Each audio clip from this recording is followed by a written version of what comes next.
우리는 계속해서 성전에 올라가는 노래를 살펴보고 있습니다. 시편 120편에서 시인은 이스라엘 공동체의 탄식에 초점을 맞추어서 한 편의 시를 지었습니다. 주님, 이 땅에서 살아가는 것이 너무 힘이 듭니다. 나는 평화를 원하고 주님의 뜻 가운데 살아가기를 원하지만 나를 둘러싸고 있는 이 세상은 우리를 조롱하고 멸시하며 우리는 화평을 원하지만 그들은 시기와 다툼을 원합니다 라며 그 깊은 탄식 가운데에 기도하고 있는 것을 우리에게 가르쳤고, 121편에서는 무엇에 집중하냐면 그 이스라엘 공동체를 지키시고 보호하시는 그 하나님에 대해서 우리에게 가르치고 있습니다. 그리고 우리가 지난 시간에 살펴보았던 시편 123편에서도 지금 시인은 탄식에 초점을 맞추어서 기도하고 있습니다. 심한 멸시가 가득합니다. 안일한 자의 조소와 교만한 자의 멸시가 우리의 공동체 가운데 넘칩니다 라며 탄식에 초점을 맞추었습니다. 그리고 오늘 우리가 말씀을 쭉 읽어보았지만 이 시편의 핵심, 흐름, 강조점은 어디에 있습니까? 그 이스라엘 백성들을 구원하시는 하나님에 대해서 강조하고 있습니다. 지금 이 시편의 편집자는 의도한 겁니다. 탄식에 초점을 맞추고 그 이스라엘 백성들을 구원하신 하나님을 소개합니다. 또다시 탄식에 초점을 맞추고 오늘 본문에서 다시 하나님이 누구신지를 우리에게 설명하고 있습니다. 탄식과 구원주 되신 하나님을 긴밀하게 연결시키고 있다는 것입니다. 또한 종교개혁자들은 이 시편 124편을 다양하게 사용했는데요, 우리가 잘 아는 루터는 이 시편을 찬송가로 만들어서 부르게 했습니다. 그리고 칼빈은 성경의 모범을 따라 예배를 드려야 한다라고 말하면서 예식서를 우리에게 두 권을 남겨줬는데요, 스트라스부르크 예식서와 제네바 예식서에 보면은 가장 먼저 예배의 부름을 선포하라고 말합니다. 다시 말하면 예배가 시작될 때에 여러분들은 하나님께서 우리를 예배 자리로 불러주셨습니다 라고 하며 말씀을 선포하는데, 그때에 인용되었던 구절이 오늘 본문의 8절 말씀입니다. 제가 읽어드리겠습니다. 우리의 도움은 천지를 지으신 여호와의 이름에 있도다. 또한 찰스 스펄전의 침실에 보면은 벽이 있는데요, 그 벽에 한 구절이 기록되어져 있다고 합니다.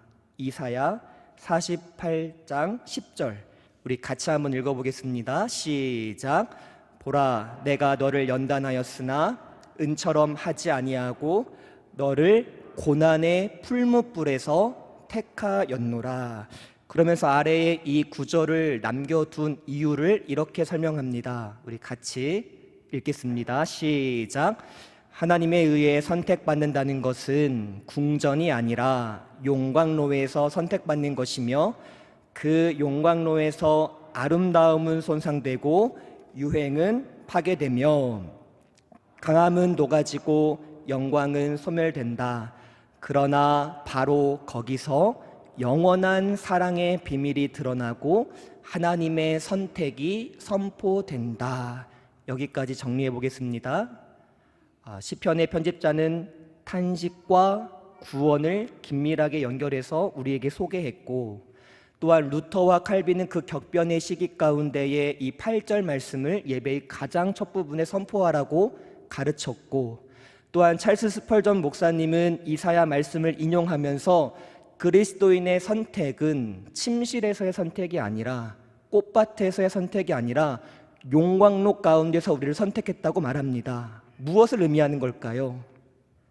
그리스도인은 고난과 불가분의 관계라는 것입니다. 그러나 그 고난의 순간순간마다 그리스도인은 하나님의 구원하심을 간절히 소망하고 기다리며 바라며 살아가야 하는 존재임을 우리에게 말씀하고 있습니다. 사랑하는 성도 여러분, 시편은 고난 가운데 기록되어졌습니다. 우리가 잘 아는 신약 성경의 대부분의 서신서는 감옥에서 기록되어졌습니다. 즉 하나님의 인도함을 받으며 살아가는 성도들의 삶에 고난이 있음을 성경은 자증하며 우리에게 가르치고 있습니다. 따라서 우리는 이제 고난에 대한 인식이 바뀌어져야 합니다. 고난이 있는가 없는가? 또는 왜 나에게 고난이 찾아오는가? 또는 그의 고난과 나의 고난은 왜 차이가 있으며 나의 고난은 더 큰가? 이제 우리는 이러한 것을 묻는 데에 에너지를 더 이상 소비하지 말아야 합니다. 고난의 때에 우리가 바르게 견지해야 할 두 가지의 자세가 있습니다. 첫 번째, 고난이 있음을 인정하십시오. 그 고난이 때로는 외부적인 요인으로, 때로는 내부적인 요인으로 다양한 모양과 모습으로 우리에게 다가올 것입니다. 그때 왜 나에게 왔는가라고 묻기보다 또 왔구나, 나는 너를 기다렸노라 라며 선포하며 살아갈 수 있는 우리가 되기를 소망합니다. 두 번째, 고난 중에 소망을 품는 우리가 되기를 간절히 소망합니다. 시편 71편 14절 우리 같이 읽어보도록 하겠습니다. 시작. 나는 항상 소망을 품고 주를 더욱 찬송하리이다. 아멘. 시편 42편 5절입니다. 시작. 내 영혼아, 내가 어찌하여 낙심하며 어찌하여 내 속에서 불안해하는가? 너는 하나님께 소망을 두라. 그가 나타나 도우심으로 말미암아 내가 여전히 찬송하리로다. 아멘. 사랑하는 성도 여러분, 하나님께서 우리를 직분자로 불러주셨습니다. 때로는 어떤 이유와 어떤 모습으로 우리를 힘겹게 할지 모르겠지만 분명히 낙심하며 주저할 때가 있을 것입니다. 우리는 그것을 고난이라고 말할 수 있겠지요. 그때마다 꼭 이 사실을 기억하십시오. 고난의 순간에 사람을 바라보거나 나에게 집중하는 것이 아니라 우리의 유일한 소망 되시는 그 예수 그리스도께 집중하며 나아갈 수 있는, 그 고난의 때에 더욱더 주님을 찬양함으로써 고난을 기쁨으로 바꿔 나아갈 수 있는 우리 모두가 되기를 간절히 소망합니다. 오늘 시인은 그 소망의 근원 되시는 하나님을 다시 한번, 아니요, 계속해서 우리에게 소개합니다. 이미 우리는 그분이 어떤 분이신지 잘 알고 있지만 이 시간, 짧은 시간을 할애하여서 그분을 우리의 마음과 생각과 삶의 현장 가운데의 입술의 고백으로 선포할 수 있는 그러한 각인의 시간이 되기를 간절히 소망합니다. 그리스도인은 어떻게 살아가야 하는 것일까요? 첫 번째, 그리스도인은 하나님의 구원을 확신하며 살아갈 수 있어야 합니다. 우리 오늘 본문 1절 같이 읽겠습니다. 시작. 이스라엘은 이제 말하기를 여호와께서 우리 편에 계시지 아니하셨더라면 우리가 어떻게 하였으랴. 시인은 지난날의 자신의 삶을 회상하고 있습니다. 지난날 자신의 모든 고난과 모든 역경 가운데서 하나님의 도우심이 없었다면 지금 내가 어떻게 숨쉬며 어떻게 예배하며 어떻게 찬양할 수 있는지를, 그 구원하심의 확신을 우리에게 소개하고 있습니다. 사랑하는 성도 여러분, 오늘 이 시편 124편의 표제를 보면 이 시인이 다윗이라고 소개하고 있습니다. 다윗이 많은 시편들을 썼는데요, 그 시편 중간중간에 보면 그의 삶이 얼마나 고된 삶이었는지를 우리가 알 수 있습니다. 우리 조금 구절은 많지만 우리 다윗이 어떤 삶을 살았는지 그 발자취를 함께 공감해 보기를 원합니다. 시편 1절입니다. 함께 읽겠습니다. 시작. 여호와여 어찌하여 멀리 서시며 어찌하여 환난 때에 숨으시나이까. 이렇게 고된 삶을 살았던 것 같아요. 아무리 부르짖어도 아무리 찾으려고 해도 하나님은 멀리 계신 것 같고 숨어 계시는 그만큼 큰 고난과 환난 가운데 살았던 것 같습니다. 시편 13편 1절입니다. 시작. 여호와여 어느 때까지니까 나를 영원히 잊으시나이까. 주의 얼굴을 나에게서 어느 때까지 숨기시겠나이까. 시편 22편 1절입니다. 시작. 내 하나님이여 내 하나님이여 어찌 나를 버리셨나이까. 어찌 나를 멀리하여 돕지 아니하시오며 내 신음소리를 듣지 아니하시나이까. 시편 42편 2절입니다. 시작. 내 영혼이 하나님 곧 살아계시는 하나님을 갈망하나니 내가 어느 때에 나아가서 하나님의 얼굴을 배울까. 시편 69편 3절입니다. 시작. 내가 부르짖음으로 피곤하여 나의 목이 마르며 나의 하나님을 바라서 나의 눈이 쇠하였나이다. 아멘. 혹시 여기에서 다윗보다 고단한 인생을 사셨던 분 계십니까? 고통의 크기를 구분할 수는 없겠지만 아마 다윗보다 더 힘든 삶을 살았던 사람은 없을 겁니다. 그런데 지금 다윗은 우리가 읽었던 것처럼 수많은 고난과 역경과 자신의 목숨을 잃어버릴 만한 다양한 이유와 상황 가운데 있었지만 수십 번, 수백 번, 수천 번의 고난이 있었음에도 자신이 지금까지 숨 쉴 수 있었던 것은 전적인 하나님의 구원의 은혜였음을 확신하며 고백하고 있음을 우리가 기억하기를 간절히 소망합니다. 만약 하나님이 다윗의 삶을 지켜주시지 않았다면 그의 인생은 어떻게 되었을까요? 우리 3절 말씀 같이 읽어보겠습니다. 시작. 그때에 그들의 노여움이 우리에게 맹렬하여 우리를 산채로 삼켰을 것이며, 삼켰을 것이며, 삼켰다라는 이 단어는 민수기 16장 34절에 보면 고라와 다단과 아비람이 모세를 비방했을 때에 하나님께서 땅을 여시고 그들을 삼키셨다, 즉 그들을 죽이셨다라는 단어와 똑같은 단어입니다. 다윗은 이렇게 고백하는 거예요. 하나님이 나의 삶의 구원자가 되시지 않았다면 나는 죽었을 것이다. 또한 4절에서는 우리에게 이렇게 말합니다. 우리 같이 읽겠습니다. 시작. 그때에 물이 우리를 휩쓸며 우리 영혼을 삼켰을 것이며, 5절 시작. 그때에 넘치는 물이 우리 영혼을 삼켰을 것이라 할 것이로다. 처음에는 내가 죽었을 것입니다. 두 번째는 물이라는 단어를 통해 하나의 상징을 설명하는데요, 그 당시에 이스라엘 땅은 갑작스러운 홍수로 인해 범람이 자주 일어났습니다. 그러니까 그 소낙비와 그 물로부터 발생되는 파괴력을 이스라엘 백성들은 잘 알았던 거예요. 그러니까 넘치는 물이 반복되어서 등장되는데 이 의미는 무엇이냐면 우리의 삶이 산산조각 났을 것입니다. 파괴되었을 것입니다. 라고 우리에게 말씀하는 것입니다. 하나님께서 우리의 삶을 구원하시지 않았다면 죽음뿐이었을 것입니다. 살아있다 하더라도 죽은 것보다 못한 산산조각난 삶이었을 것을 우리에게 가르치고 있습니다.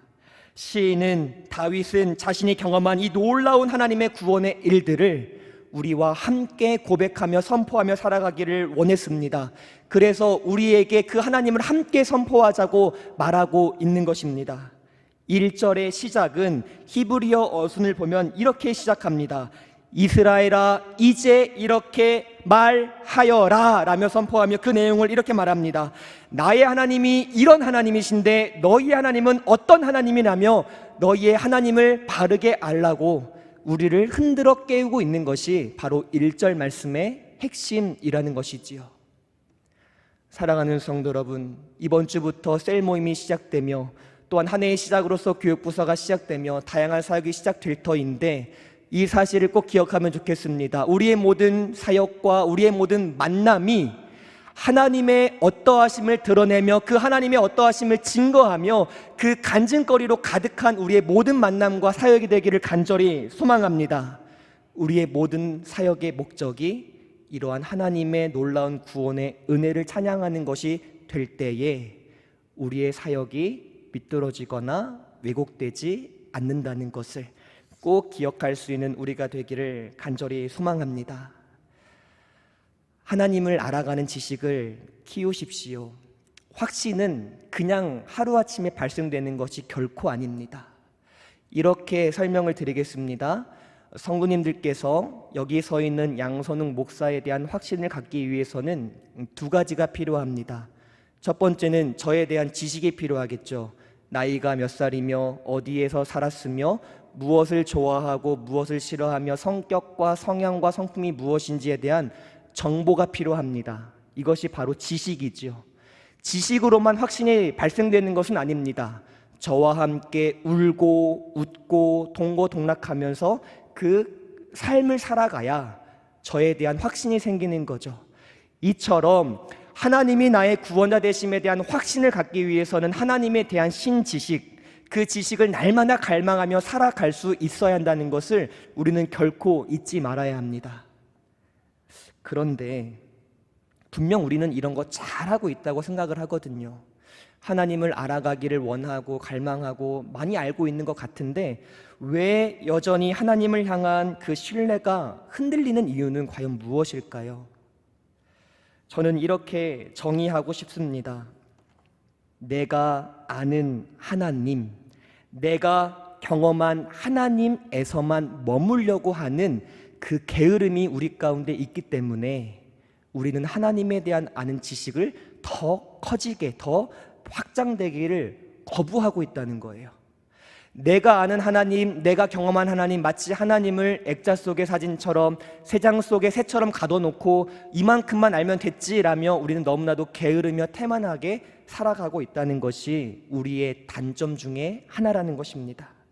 내 지식에 따라, 내 감정에 따라, 내 상황에 따라 카멜레온처럼 변하는 하나님 말고 성경에서 계시된 그 하나님의 어떠하심을 하나하나 알아가기를 원하는 우리 모두가 될 때에 우리의 구원의 확신이 더욱더 커져간다는 것을 기억할 수 있는 우리 모두가 되기를 간절히 소망합니다. 육신을 지닌 우리는 모두 다 고난을 마주할 것입니다. 그리고 그 고난 앞에서 근심할 것입니다. 그러나 반드시 이 사실을 기억하십시오. 그 근심은 잠깐일 뿐입니다. 우리는 고난 앞에서 무릎 꿇을지언정 아주 엎드러지지 않습니다. 오히려 그 고난 속에서도 기뻐할 수 있고 환난뿐만 아니라 죽음과 심판의 자리까지도 두려움 없이 담대하게 나아갈 수 있습니다. 그 이유는 삼위일체 하나님께서 지금도 여전히 나의 우편에서 영원토록 나의 구원자가 되시기 때문입니다. 이 사실을 인정하고 확신하고 묵상하며 선포하며 살아갈 수 있는 우리 모두가 되기를 간절히 소망합니다. 그 구원자 되신 하나님을 날마다 알아가기를 원하는 갈망함으로 살아가기를 소망합니다. 다윗이 참 잘했던 것이 이 부분이었던 것 같아요. 그리스도인의 보편적인 특징이 있다면 그 중에 하나가 하나님을 알아가는 갈망입니다.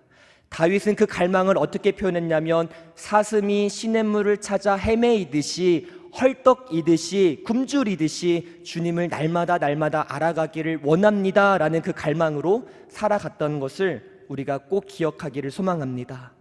그런데 우리의 갈망과 다윗의 갈망에는 차이가 있습니다. 우리의 갈망, 즉 내가 하나님께 가까이 나아가고 하나님이 나의 삶에 오시기를 원하는 그 갈망은 어느 특정 일, 특정 상황에서만 더 깊어진다는 것이 우리의 단점이라는 거죠. 다윗의 갈망은 어느 때든지 어디서든지 항상 그 갈망을 가지고 나아갔다는 것이 우리에게 중요한 포인트가 된다는 것을 잊지 않기를 소망합니다. 오늘 우리가 반드시 회복되어야 할 것은 나의 구원자 되신 그 하나님, 그 살아계신 하나님을 향한 그 갈급함, 그 갈망함, 그 간절함이 우리 모든 삶 가운데 있기를 간절히 소망합니다. 두 번째, 우리 그리스도인들은 그 하나님의 구원하심을 선포하며, 다시 말하면 찬양하며 살아갈 수 있어야 합니다. 우리 오늘 본문 6절 말씀 우리 같이 한번 읽어보겠습니다. 시작. 우리를 내주어 그들의 의에 씹히지 아니하게 하신 여호와를 찬송하리로다. 우리 영어 성경을 좀 볼까요? NASB 성경과 NIV 성경을 보면 어순이 다릅니다. 가장 먼저 여호와를 송축하라라는 명령으로 시작합니다. NIV 성경도 볼까요? NIV 성경도 여호와가 송축받기를 원하십니다 라며 1절에서 5절까지의 내용이 잠시 끝나고 이제 6절로 새로운 주제가 시작됩니다라는 것을 우리에게 가르치고 있습니다. 그 주제가 뭐냐면 나의 구원자 되신 하나님을 우리의 삶 속에서 찬양하며 선포하며 살아가는 것이 바로 우리의 삶의 본분임을 우리에게 가르치고 있습니다.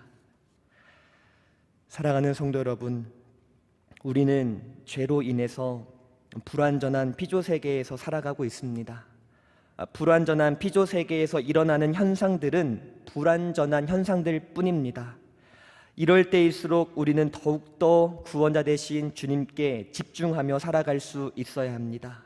그 구원자 되신 주님을 더욱 소망하며 찬양하며 살아갈 수 있어야 합니다. 혹시 시편에 관심이 있는 분들은 시편이 5권으로 이루어졌다는 것 아실 겁니다. 시편의 5권 가장 마지막 장, 가장 마지막 절이 무엇으로 끝나는지 아십니까? 41편 13절, 72편 19절, 89편 52절, 106편 48절, 150편 6절은 모두 다 하나님을 찬양하라, 하나님을 송축하라, 아멘, 아멘 하며 성경으로 끝나는 것이 시편의 마지막 장, 마지막 절입니다. 즉 시편은 우리에게 무엇을 말합니까?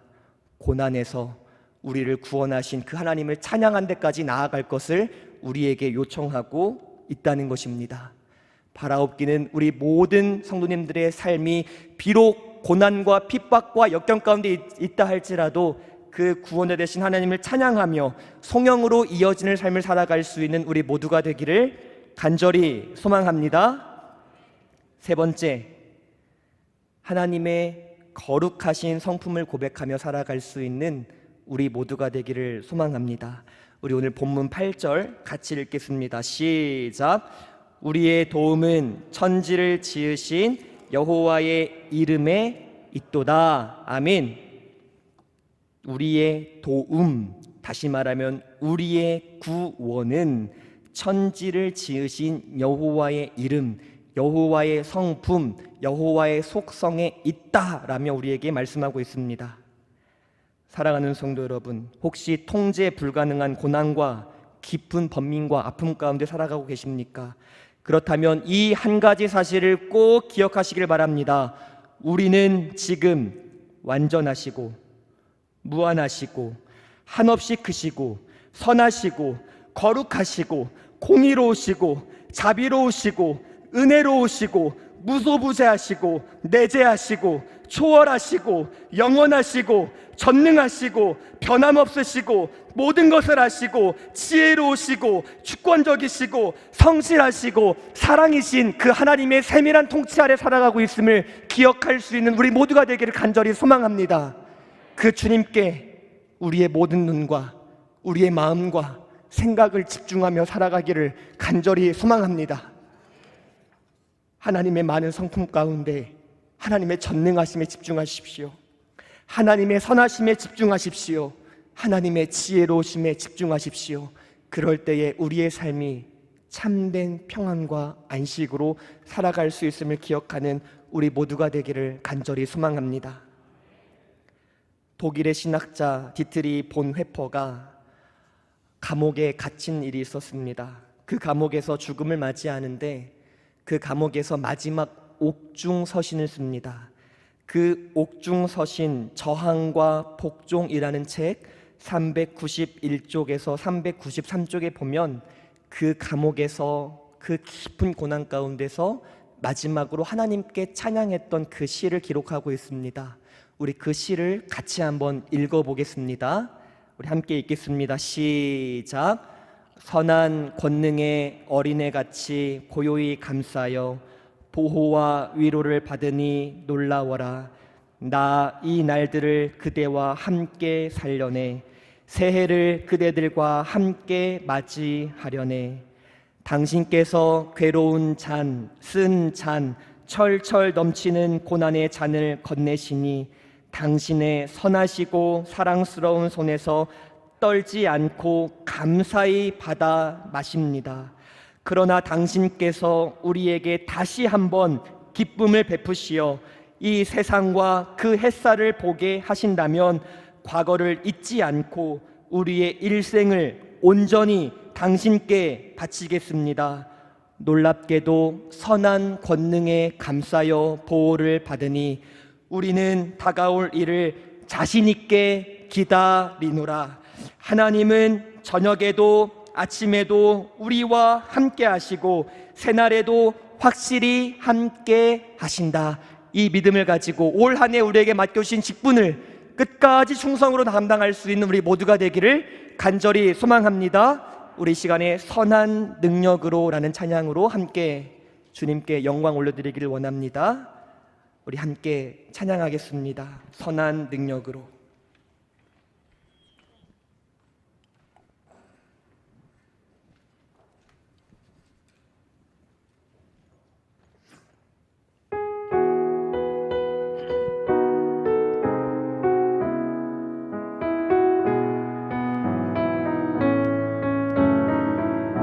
우리 함께 고백합시다.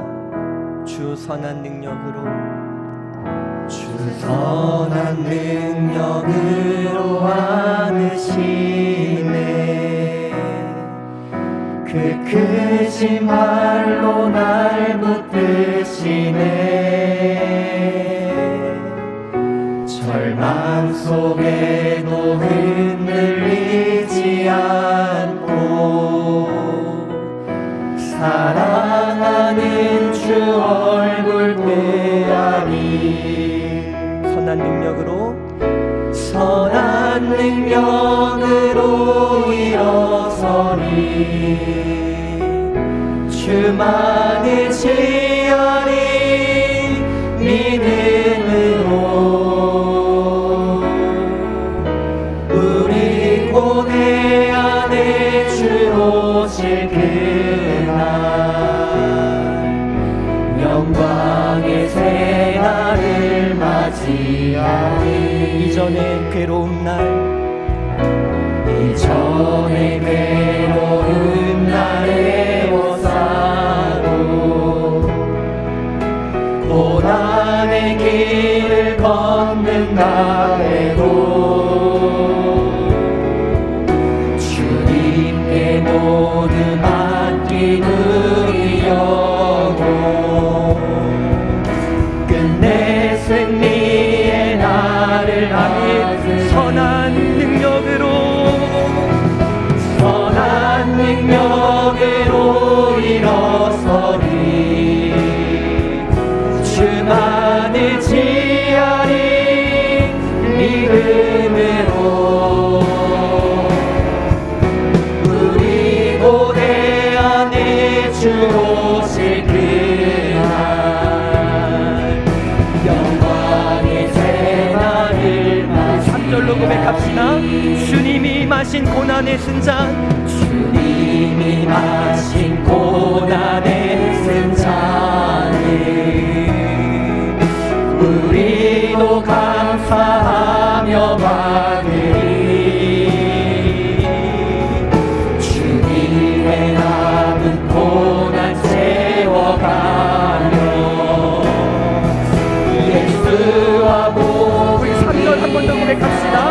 주님이 마신 고난의 쓴잔을, 주님이 마신 고난의 쓴잔을 우리도 감사하며 받으리. 주님의 남은 고난 채워 예수와 복음 위하여 살리라. 예수와 복음 위. 우리 함께 선포합시다. 선한 능력으로, 선한 능력으로 일어서리 주만을 지어리 믿음으로. 우리 고대 안에 주 오실 그날. 우리 한 번 더 고백합시다.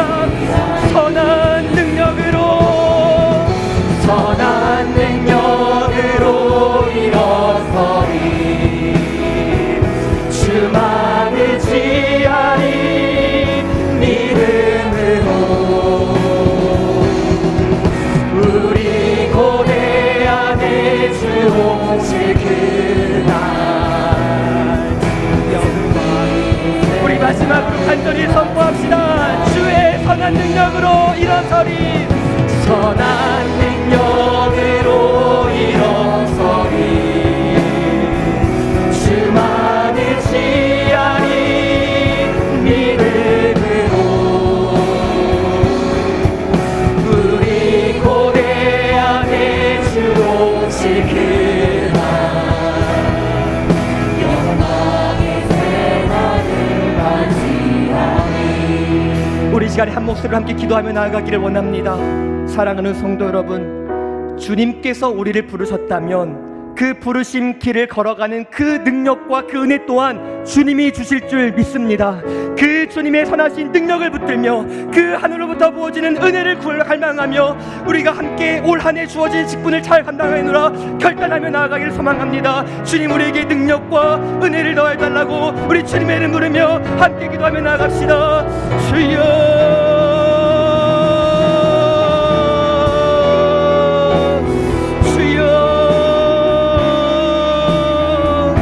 하나님 아버지, 나를 기쁘신 뜻 가운데 나를 불러주시고 나를 하나님의 아름다운 구원의 사역에 동참하게 하심을 하나님 진심으로 감사합니다. 이 길이 고난의 길이 아니라 이 길이 하나님의 사역에 동참할 수 있는 영광의 길이라는 사실을 기억하며 나에게 주어진 이 길을 끝까지 걸어갈 수 있는 우리 모두가 될 수 있도록 하나님 붙잡아 주시옵소서. 나의 능력과 나의 지혜와 나의 능력으로는 경험할 수 없사오니 하나님이 주시는 지혜와 명철함과 은혜를 가지고 한 걸음 한 걸음 걸어갈 수 있도록 아버지 하나님 붙잡아 주시옵소서. 나 혼자 걷는 것이 아니라 나의 곁에는 하나님이 함께 계시며 나의 옆에 아름다운 동역자가 있으며 우리 모두 다 주님 안에서 한 뜻을 가지고 나아가는 사실을 기억하며 언제나 어디서나 주님의 뜻을 구하며 나아갈 수 있는 우리 모두가 될 수 있도록 아버지 하나님 붙잡아 주시옵소서. 올 한 해가 다하는 그날까지, 아니 우리의 숨이 다하는 그날까지 주님을 찬양하며 주님을 예배하며 주님께 헌신하며 그 주님의 십자가의 고난의 길을 함께 걸어갈 수 있는 우리 모두가 될 수 있도록 아버지 하나님 붙잡아 주시옵소서.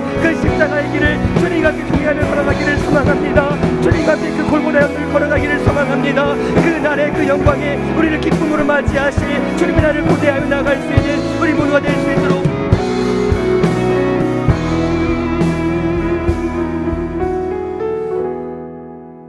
하나님 아버지 감사합니다. 우리에게 아름다운 영광의 직분을 주시고 그 직분을 끝까지 충실되게 이루어갈 수 있도록 은혜해 주심을 감사합니다. 날마다 주님의 선한 능력이 우리를 감싸고 있으니 이 직분, 때로는 우리의 삶 가운데 발생하는 많은 고난의 길 가운데에 주저하지 아니하고 담대하게 주님께 집중하며 나아갈 수 있는 우리 모든 삶이 될 수 있도록 함께하여 주시옵소서. 주님이 마신 그 고난의 잔에 동참하며 주님이 오르셨던 그 십자가를 지고 골고다를 올라가는 데 동참할 수 있는 우리 모두가 될 수 있도록 주님 붙잡아 주시옵소서. 뒷짐지고 뒤에서 구경하는 자가 아니라 앞에서 함께 동역할 수 있는 우리 모두가 될 수 있도록 주께서 은혜를 허락하여 주시옵소서.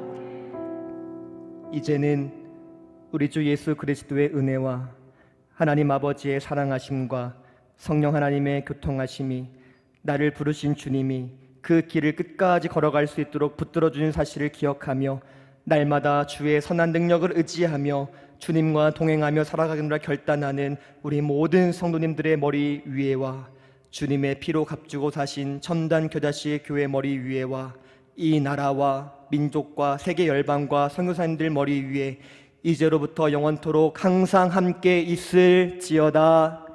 아멘.